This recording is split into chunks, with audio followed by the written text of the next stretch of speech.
Welcome to another exciting message from America's pace-setting life coach, Dr. Dave Williams.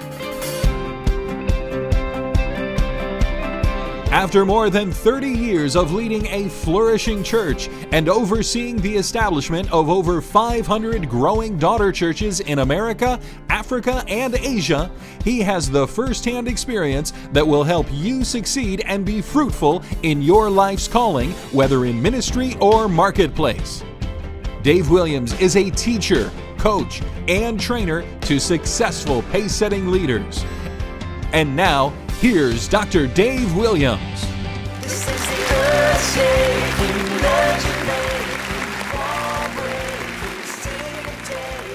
power. There are many people that are sabotaging their lives. They're running the race, and like King Saul, handsome, selected by God to be the first king of Israel, he did well for a while, but then he sabotaged his own kingship. And there are people that are sabotaging their lives. Jesus said the thief came to what? Steal, kill, destroy. But I am come that you might have life, and have that life more abundantly. He wants you to have an abundant life, and there is a breakthrough, a turnaround. I really believe that somebody who makes a choice is going to have a turnaround year beginning this 6 weeks. I believe that there's going to be some major breakthroughs. Now, we've been talking about 21 things that can sabotage your life. I was listening to Bob Harrison's PowerPoints. He said he read an article about an Amtrak that derailed. And so I thought I'd look that up and find out what happened. And I found an article in the Arizona Republic from 2005 that was recapping the story from 1995 of an Amtrak that left with 12 cars full of passengers from Orlando on its way to Los Angeles. But something happened in Arizona. It was getting dark, people were nodding off, and all of a sudden, going over a trestle, the train derailed, and 12 cars came off the train and fell down with the screeching sound of twisted steel and screams of human lives fell off the trestle. Somebody's dad would never come home that night or ever again. 76 people were seriously injured. It was a fatal train crash. A porter that was pretty close to retirement died. And when the Transportation Board and the FBI began to investigate, here's what they found. They found 29 railroad spikes had been removed from the rail. It was sabotage. Jumper cables were put on the electrical part that would show a green light to the engineer that everything was okay ahead.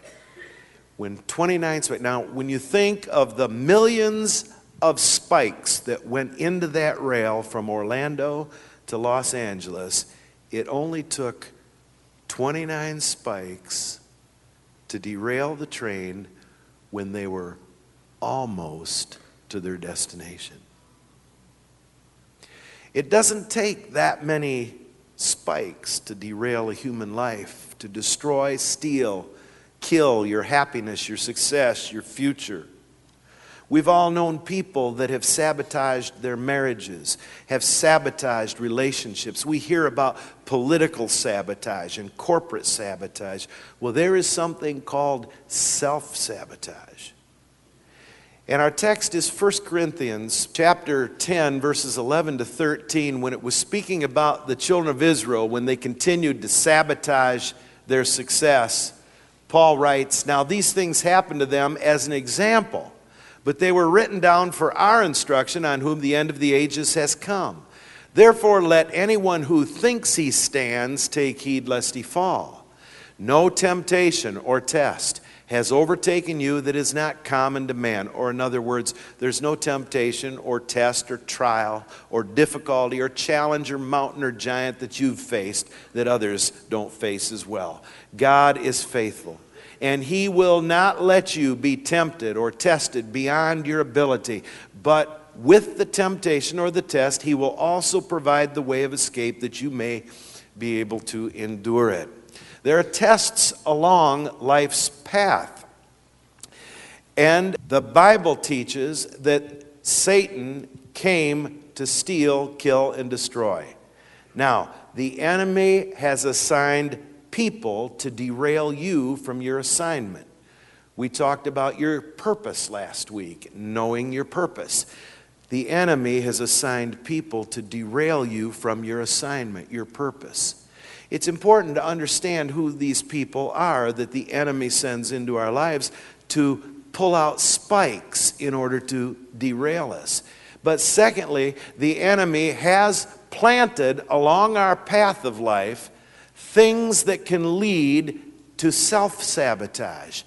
And it's mostly not the big things. You're not going to wake up one morning and say, I'm going to go commit a murder, or I'm going to go commit adultery, or I'm going to go do something really evil today. Usually, it involves attitudes and simple little things. As Solomon said, the little foxes spoil the vine. 21 things that can sabotage your life. I'm going to recap ground we've already covered for the sake of those that weren't here last week. And besides, there's a little more revelation in each one. Number one thing that sabotages people's lives is not knowing or pursuing their purpose. Every one of us was put here for a purpose. We have an assignment from God in this life between Orlando, our birth, and Los Angeles, the time we go to heaven. God has put us here for a specific purpose, every one of us. We're not just here to fill space, and nothing be the same if we didn't exist. Number two, self-effort in the things God has already promised. Here's where we mess up. It's called getting in the flesh. It's called trying to do what God has promised to do. There are so many people trying to be saved when God has promised to save you if you put your faith in Jesus, who died on the cross for your sin. God offers forgiveness to everyone in the world, but only those who will receive that forgiveness will experience that forgiveness. We don't have to try to get forgiven. We don't have to try to get God to love us. We don't have to try to get God to keep His promises. We just do our little part, 1%, and He'll do the other 99%. Number three, being rigidly religious. We talked about this being a pulled spike on the rail of life. Rigidly religious people are overly serious. They can't seem to laugh at themselves or anything else. They always seem to be ticked off about something, and it's usually you. Stan Toller said, humor is to life what shock absorbers are to automobiles. People of real faith have a deep understanding of God's grace and God's mercy, and they know how to laugh, and they're willing to even laugh at themselves. I never trust anyone who doesn't know how to laugh. Rigid and rigidly religious people are always hard and condemning on others, and the reason is they're insecure themselves and feel condemned themselves. They become what we call the true hypocrites. Here's what Paul said in Romans 8, verses 1 and 2. So now there is very little condemnation, no condemnation for those who belong to Christ Jesus. And because you belong to Him, the power of the life-giving Spirit has freed you from the power of sin that leads to death. So being rigidly religious is like pulling a spike in the rail of life. Number 4, not clear about what you want. What things soever you desire, when you pray, believe that you receive them, you shall have them. You got to know what you want. Proverbs 10:24, what the wicked dreads comes upon him, but what the desire of the righteous will be granted. You got to know what you want. You got to write it down. Talk with God about it. Get a strategy and go for it. Here's what George Barna said: anyone can steer a ship, but it takes a leader to chart the course. You've got to know where you're going. You got to know what you want in life, and make sure you have it written down, because anybody can just steer through life, but you want to go somewhere in life. Number 5, in review, being ultra competitive, always needing to win at any cost. All through the Bible, you'll find, even in the New Testament church, the first century church, they had great advances, but they had setbacks here and there. They constantly had, they go to one city, the whole city would rejoice and get saved. Go to another city, and somebody was stirring up trouble for them and ran them out of town. When you become consumed with outdoing others, it's like pulling a spike out of the rail of your life. When you look for attention and reward from others, it's like pulling a spike out of the rail of your life. When you become obsessed with building your own kingdom instead of helping others build the kingdom of God, it's like pulling a spike out of the rail of life. Dr. Keith Johnson, boy, I like this guy. But he said in his book, The Confidence Makeover, ultra-competitive people tend to be ungrateful. They tend to be unteachable. They tend to get jealous when other people get recognition. They tend to be prideful. They tend to be critical and judgmental. And they tend to live a self-centered life. Now, these that are ultra-competitive, and they want the reward, they want the recognition, they get upset when somebody else gets recognition. Let me just give you 10 examples of where some are secretly sabotaging themselves when they wrongly assume that they're strengthening their position with others. Number 1, fawning before people to win their favor. Number 2, expressing contrived concern for someone's well-being for the sake of building something for you. Making small talk to smooth out the edges. Hanging on to someone's every word. Looking for someone's approval. Asking if someone's angry. Don't you love that when people ask that you're angry with them? I've had people that I don't even know come up to me and say, Pastor Dave, I feel there's a wall between us. Well, there wasn't, but there is now. You know, Pastor Dave, are you mad at me? No, why would he be mad at me? I'm just getting the feeling that you're angry at me. Well, I wasn't, but I'm getting there. You know what I mean? You just constantly worried if somebody's mad at you, fishing for a kind word, trying to impress someone, gossiping, constantly explaining yourself to others. You know, you get a car and you got to explain, well, I got a really good deal on this car. You know, I didn't really, and just constantly explaining it yourself to others. These are examples where we can sabotage our lives. They're simple indicators that we may be in that competitive mode where we're ultra competitive. But let's go on to the next one. And the next one is comparing. When we compare ourselves, here's what Paul said in 2 Corinthians: when they measure themselves by one another and compare themselves with one another, they are without understanding. In other words, they're idiots. We talked about this last week, but when we're always comparing, how big is your church? How big is your car? How many cubic inches? How much horsepower? And we compare, we're all different. And I'm not talking about accountants that have to compare 2006 figures with 2007 figures. I'm talking about when we're always comparing ourselves. This is a sabotage spike, preoccupation with the status of others, grumbling and complaining about inequities. You can't feel good about your achievement because you're always comparing it to somebody else.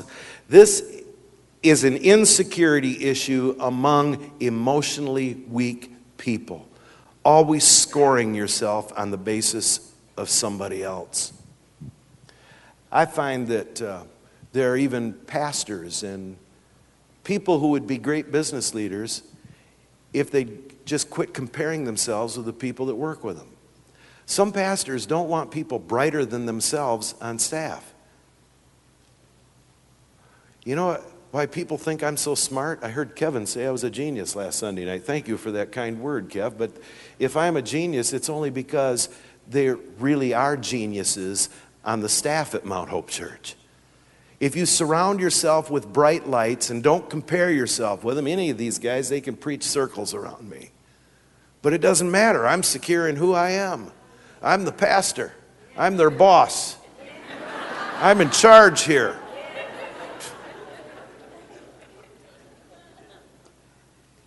You surround yourself with bright lights.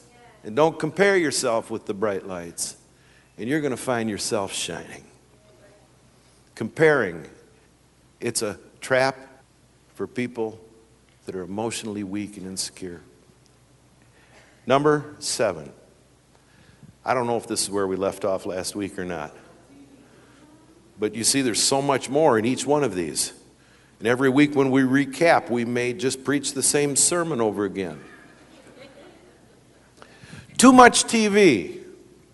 Here's what Howard Hendricks said. If you stop learning today, you'll stop leading tomorrow.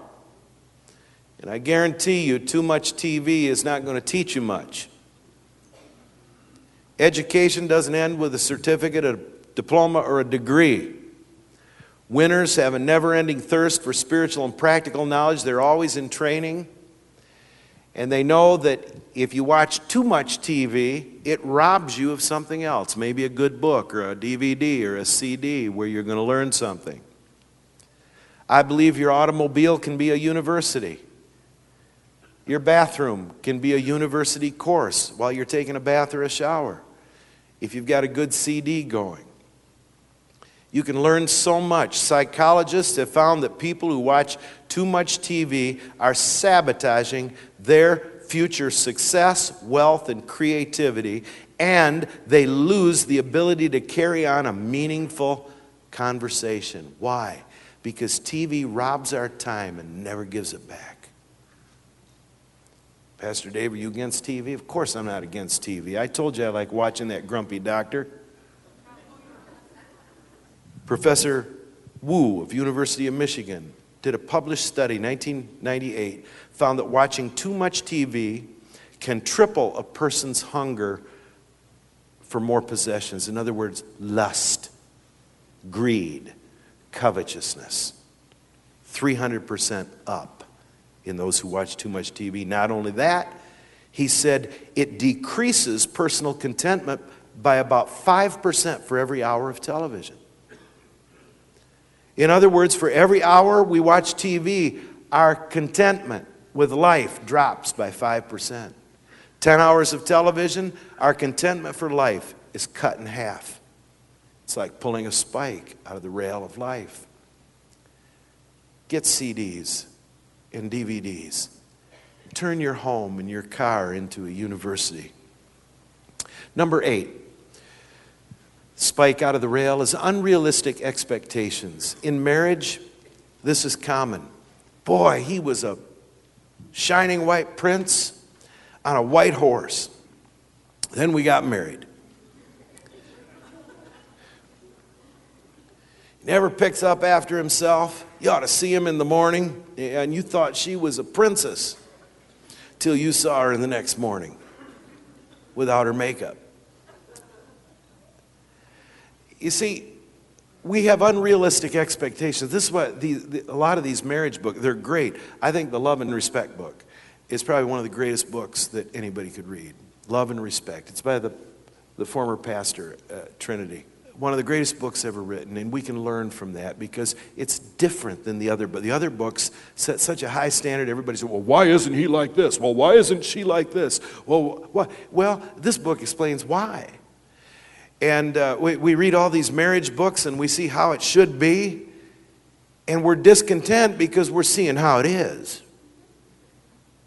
And we have these unrealistic expectations in business. You can be a success, but you compare yourself to somebody else's business and you set unrealistic goals for your business, unreasonable goals for your business, then you may be a success, but you feel like a failure.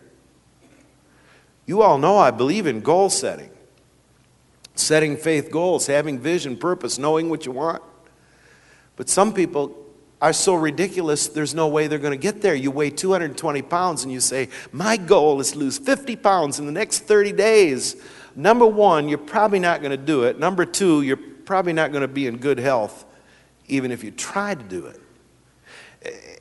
And so 30 days go by and you've lost 10 pounds, you feel like a failure instead of a success, so you go out to Fire Mountain and you load up. Why? Because you're a failure anyway. Why not set a goal to lose 1 pound a week for a year? That's 52 pounds. Wow, you can do that. But to set these unreasonable, outrageous goals that will hurt you in the long run, you see, we're on a journey. We never arrive. We're on a journey through life. We never arrive until Jesus comes. Robert Schuller put it this way: the is never catches up with the ought. Here's the problem. We know the way it ought to be, and then we see the way it is, and we get upset because there's a distance between the way it is and the way it ought to be. We set our expectations way up here, and the way it is way down here. The is will never catch up with the ought, and the farther away the ought is from where the is your fascination level. Unrealistic expectations are like pulling a spike out of the rail of life. You enter the workforce out of high school or college as a personal or administrative assistant. You set the goal to be a vice president of the company's human resources in 5 years. And if that doesn't happen, you define yourself as a failure because you're only a manager in human resources instead of a vice president. Others see you as a success, but you see yourself as a failure because even though goals have to have a deadline, sometimes it needs to be a little more flexible. Unrealistic expectations can create destructive behavior and attitudes, setting a person up to be derailed. Number 9, unwillingness to change. 2 Kings 17, read it when you have time. It was about King Hosea's reign when Samaria fell, and they were all rounded up and exiled and given sort of like prison housing along a bank because they refused to change. Because they refused to change, God allowed them to be turned over to the enemy. You know, change is healthy. Can you imagine a baby that in diapers and you just keep putting new diapers over the old ones? Change is good. Change is a good thing at times. Northwest Airlines started a new boarding procedure not long ago. And everybody said, oh, it's going to be chaos.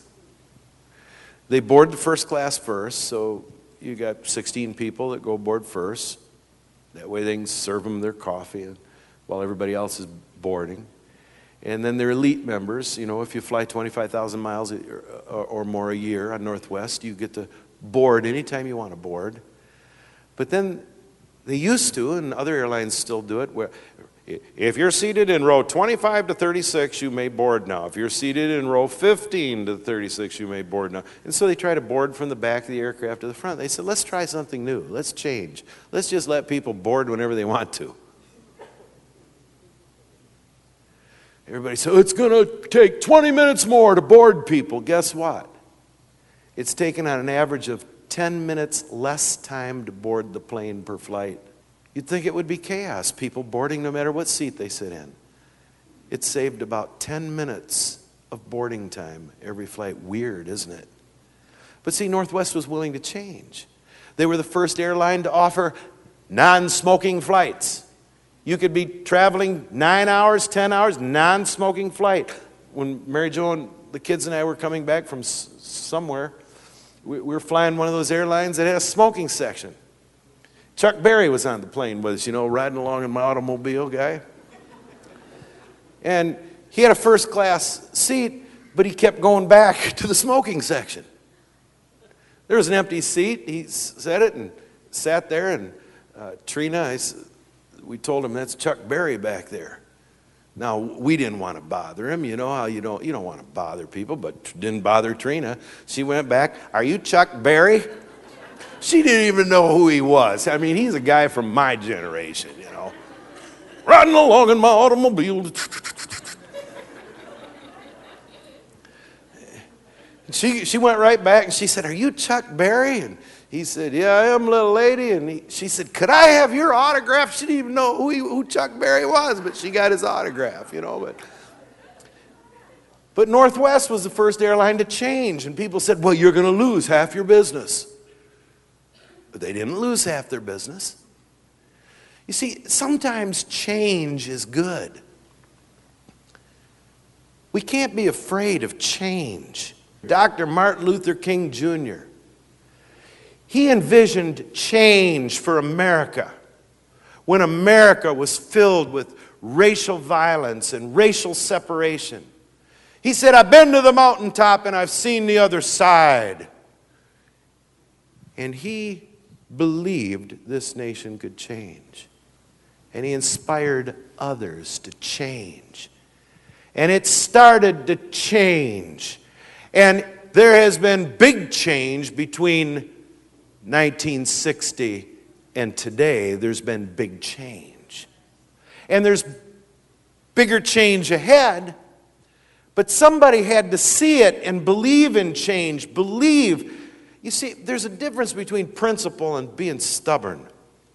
If somebody says, "Dave, you need to change," and tell people there are many ways to God, not just Jesus, that's a little bit narrow-minded. Well, you see, that's principle. There's never going to be a change on that. There is only one way to God, and that's Jesus. He said it. I believe it. That simplifies my life. I don't have to go searching everywhere else to find out if there's another way. Jesus said there wasn't. There's a difference between principle and just plain stubbornness. Some people are so stubborn. The principle is this, but there are 2 or 3 different methods of getting there, and if you don't use my method, I'm out of here. A study in 1996 revealed that people who are forever resistant to any change, refuse to adapt to change, are 33% less happy than people who embrace change. In other words, you want your happiness and contentment, you want to pull a spike in the rail of your life, just resist change all the time. Kurt, you were on the presbyter board. You've heard it before.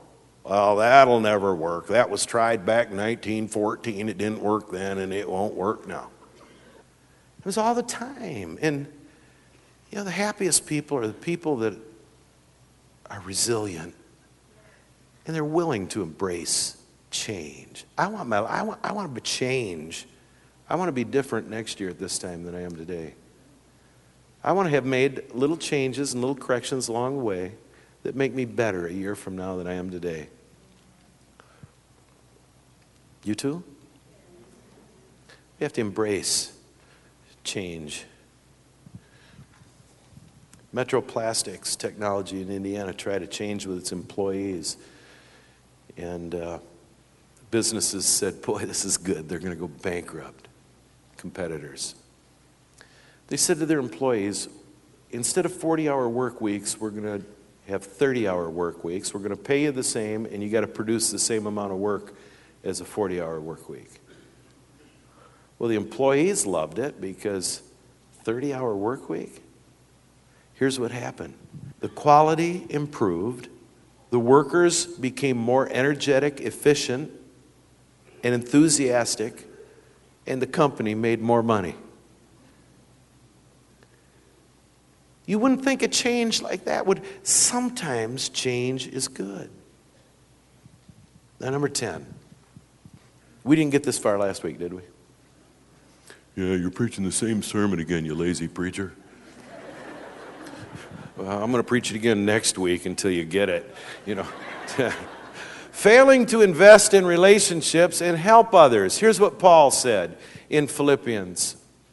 Don't be selfish. Don't try to impress others. Be humble. Thinking of others is better than yourselves. Don't look out only for your own interests, but take an interest in others too. Take an interest in others too. Invest in relationships. Here's a quote, Thomas Carlyle. A great man shows his greatness by the way he treats little men. Here's another quote from President Woodrow Wilson. I not only use all the brains that I have, but all that I can borrow. In other words, I treat my team with respect. I want their brains too. Once upon a time, a rat looked through the crack in the wall to see the farmer and his wife opening a package. What food might it contain, he thought. He was aghast to discover that it was a rat trap. Retreating to the farmyard, the rat proclaimed the warning, "There's a rat trap in the house! There's a rat trap in the house!" The chicken clucked and scratched, raised her head and said, "Excuse me, Mr. Rat. I can tell this is a grave concern to you, but it's of no consequence to me. I can't be bothered by it." The rat turned to the pig and said, "There's a rat trap in the house. There's a rat trap in the house." "I'm so very sorry, Mr. Rat," sympathized the pig, "but there's nothing I can do about it but pray. Be assured you're in my prayers." So the rat turned to the cow. "There's a rat trap in the house." The cow said, "Like wow, Mr. Rat. A rat trap? Whoa, I'm in danger. Duh." So the rat returned to the house, head down and dejected, to face the farmer's rat trap alone. That very night, a sound was heard throughout the house, like the sound of a rat trap catching its prey. The farmer's wife rushed down to see what was caught. In the darkness, she didn't see it was a venomous snake, whose tail got caught in the trap. The snake bit the farmer's wife. The farmer rushed her to the hospital. She returned home with a fever. Now, everyone knows that you treat a fever with fresh chicken soup. So the farmer took his hatchet out to the farmyard to get the main ingredient. His wife's sickness continued, so friends and neighbors came to sit with her around the clock. He had to feed them, so he butchered the pig. The farmer's wife didn't get well. She died. So many people came to the funeral, and the only thing left to provide meat for all the people to eat was the cow, so he slaughtered the cow. This is a true story. There are people, oh. Here's the moral. The next time that you hear somebody's facing a problem and think it doesn't concern you, remember, when there's a rat trap in the house, the whole barnyard is in danger.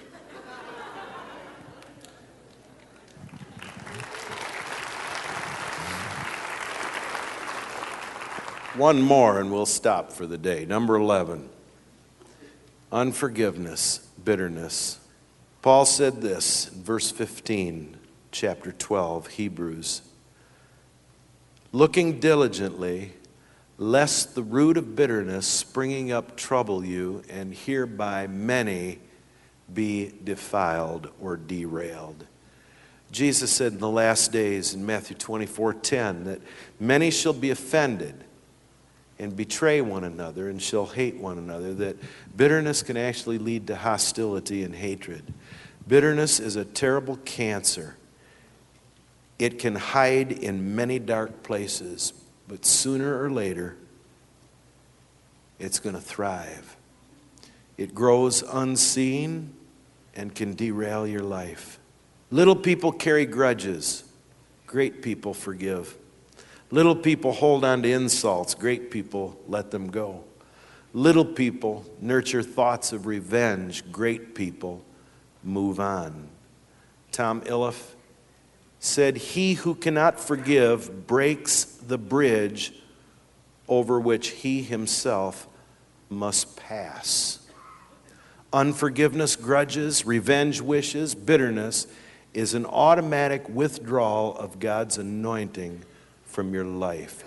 You actually cut yourself off from the Creator's supply line. If you forgive not men their trespasses, neither will your Father in heaven forgive you yours.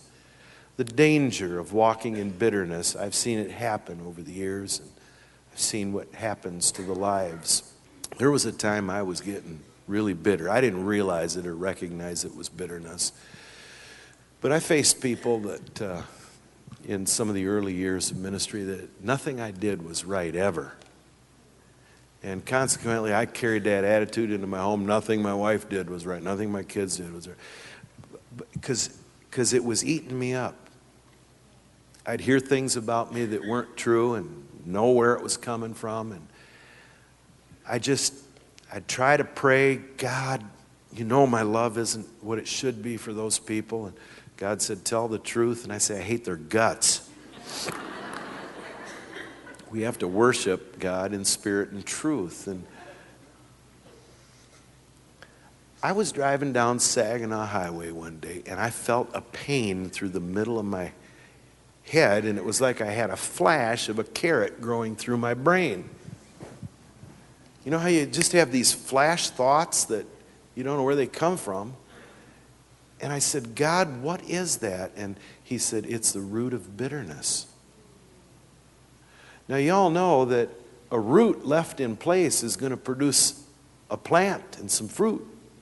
You see, I've known so many people that their whole lives are messed up. You know, when I first became pastor, I found this old Rolodex of people that used to be on the list here. And I found this one lady. I said, I might as well just call him, tell him I'm a new pastor. And I called this one lady. I said, hi, this is Pastor Williams from Mount Hope Church. I'm the new pastor here. And I see that you were on our rolls at one time. And she just started grumbling. And I said, well, would you like to come back? I wouldn't come to that church if it was the last church in the world. I said, well, are you going to church anywhere? No, I won't go to church anywhere after what that song leader did to me. And I said, well, I had no idea what the song leader did to her. I didn't even know who the song leader was or how long ago it was. And I said, well, would you like to give us another try? No, I wouldn't. She said, I don't drive. I said, well, would you like us to pick you up? No, I can't be picked up either. I said, why not? She said, well, I'm all crippled up with arthritis. You know, some studies show that bitterness, when it produces the fruit, it actually brings arthritis into people. Now, that's not the only cause. Don't misunderstand me. You might have wrecked your cartilage playing football, but, oh, she was mean. And I thought, wow, to live a life like that over an offense from 20-some years ago is a pretty tough way to live. Anyway, I said, what is that? And the Lord said, that's the root of bitterness, and you got to get it out. I remember going home and praying, God, I got to get this root of bitterness out of me. It springs up, it troubles, it defiles, it derails people's lives, success, happiness, relationships, business. It derails you. In fact, it cuts you off from the anointing of God. It cuts you off from the very source you need. And I said, I've got to get that root of bitterness out. And I went out and I named those people one by one. And all of a sudden, I started laughing. I felt so free. I started laughing. I saw things in a different light. God showed me things that I could have never seen had I not been willing to at least tell God, I'm willing to forgive if you'll forgive. Now, there are people that you forgive. You don't get a root of bitterness in your heart or your head or any place else. You forgive them. That doesn't mean you're ever going to trust them again, necessarily. You got to be wise. I mean, somebody can stab you in the arm and say, I'm sorry. And you say, oh, I forgive you. And then they stab you in the arm again. And they say, I'm sorry. Well, I forgive you, but hey, just stay away from me now. You know, there's some people I don't want to be around. I'll forgive you, but just get out of my life, baby. You know what I'm talking about? And that root of bitterness came out, and it was like joy was all over me once again. And you know, our joy, it drains slow when there's a rip in our spirit from something like bitterness or unforgiveness. The joy kind of drains out, so you don't notice it all of a sudden. You don't just wake up some morning and say, I've got no joy or love or peace or anything. It just kind of, all of a sudden, you just go through life, going through all the emotions that you go through. You go to church and stuff, and then you realize, you know, there's something missing. I don't know why there's something missing. Maybe you need to go back and see if any of these spikes we talked about today have been pulled out of your rail, especially this bitterness one, because it leads to hostility. And as we move on in these 21 spikes that can derail your life, if they're pulled out of these 21 things that sabotage your life, we're going to talk about the victim mentality and the entitlement mentality. And we're going to talk about these other things that absolutely sabotage people's lives and can sabotage entire families and entire nations and relationships and businesses and churches and ministries. How many here say, I don't want to derail my life?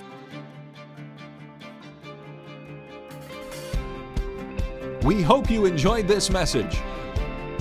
For more information about Dr. Dave Williams or to access the latest resources, please visit www.davewilliams.com. And now, for the entire Dave Williams ministry team, may God bless you richly.